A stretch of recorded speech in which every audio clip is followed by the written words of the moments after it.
Hi neighbors, welcome to another Cook With Me. Today I'm going to be making cauliflower shawarma, Taiwanese tofu lettuce cups, and I'll also be making Seitan Asada tacos. So let's go ahead and get cooking. Getting started with the cauliflower shawarma. This is a very quick and easy recipe, which I appreciated. Just a lot of roasting things in this toaster oven.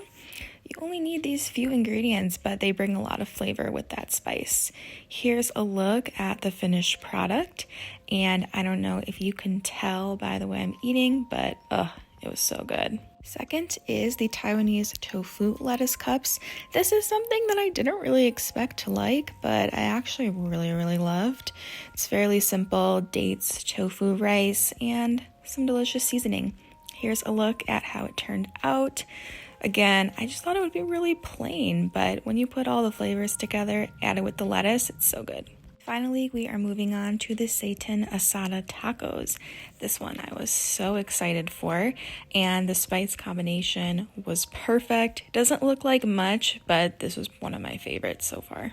Thanks so much for watching my little cooking video. If you liked it, please give a subscribe. I typically upload these videos on Sundays at 6 o'clock. See you next time.